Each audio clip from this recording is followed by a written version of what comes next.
So it is currently like midnight on the 10th to the 11th of January, and I guess I'm just doing this video as a little bit of a documentary sort of way to keep track of stuff for me. So, started with the chiropractor on Saturday. I've been having real issues with my back, and it's been getting worse. A lot of talking with the chiropractor. He basically turned around and said, worst case scenario, could end up paralyzed. Best case scenario is something that can be managed and obviously just kind of go from there. I was at work because we started work because of the bank holiday. I started work on Tuesday last week. I did Tuesday all the way through. Went to work technically yesterday, Monday, did our job, and my back got progressively more and more tender over the time. Tuesday morning, I wake up, cannot move, like proper stuck. So we've got a system in UK that you can phone up. There's a number, and they sort of they help you decide what your next port of call is, whether it's like a serious thing, whether it's a GP referral or something like this. They have an online system. Did the online system, answered all the questions. Call an ambulance immediately. It's like, wow. Kind of feels a bit extreme. I'm the sort of guy who doesn't want to go to those lengths unless it's something like, really serious, like your arms hanging off or something like this. So I was like, I'll phone them up and see what they say when I phone them up. Give them a ring. Boop, boop, boop, boop. End result of that was they'll get my GP to give me a call. Now, bear in mind, this was like 6 o'clock in the morning. And they said that they'll get the GP to give me a call throughout the rest of the day. I get a text message from my medical practice to say that a face-to-face appointment has been booked for the end of January. And bearing in mind, I can't get out of bed. I'm like physically stuck in bed because I cannot move my back. I'm trying because they always say the best thing to do is try and keep moving. So I'm trying, but it's not good. I phone up the place. I phone up the doctor's surgery and be like, yo, apparently I've got a face-to-face appointment, but I'm supposed to be getting a callback. Does that mean the callback's cancelled? And they're like, yeah, the callback's cancelled.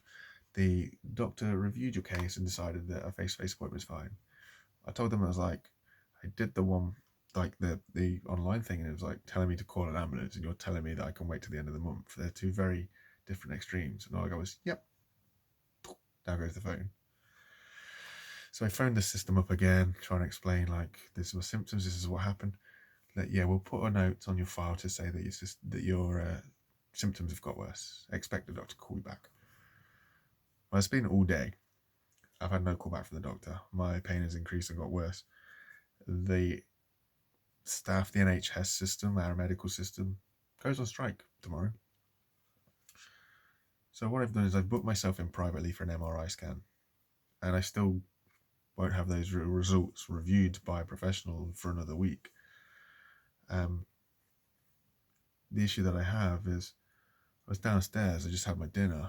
Now, I have to be careful how long I sit for and how I sit, because if it's longer than a couple of minutes, I get severely stuck. Well, after my dinner, I'm just sat down there having a cup of tea and I want to get out of the chair. I can't get up.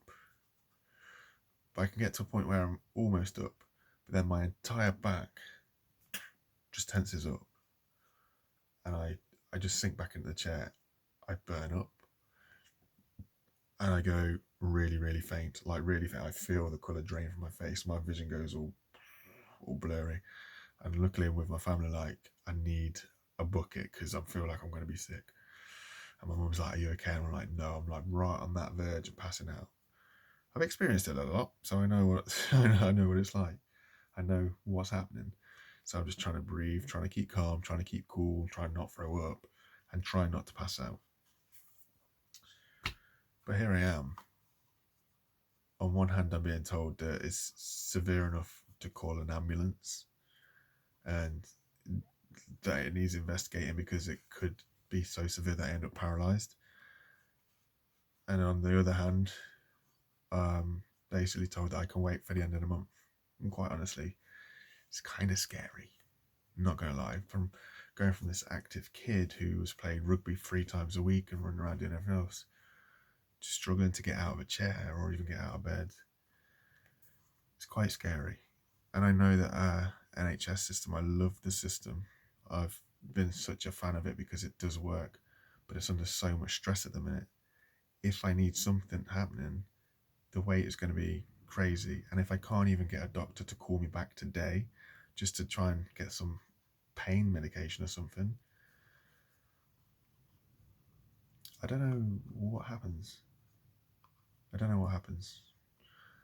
Long and short of it is there's a potential that I've got a ruptured disc in the back, which is kind of, what would you say, oozing, because the disc has some jelly in the middle, so the jelly breaks out, and there's a chance that that's starting to squish on my spinal column, on my main nerve, which is where the risk of potential paralyzation steps in.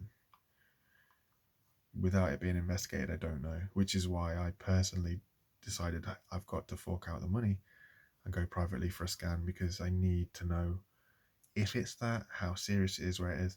Touch wood, hopefully it's nothing, it's just my muscles being crazy, but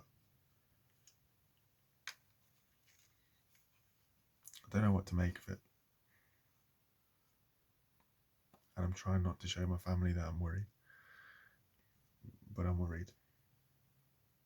And I don't know what to do about it, because I can't work at the minute in this state, and I enjoy my job. It has its ups and downs, but I don't know what to do, because I've always been one to want to try and work, and I can't do basic functions. I'll update you tomorrow after the scan and see what happens.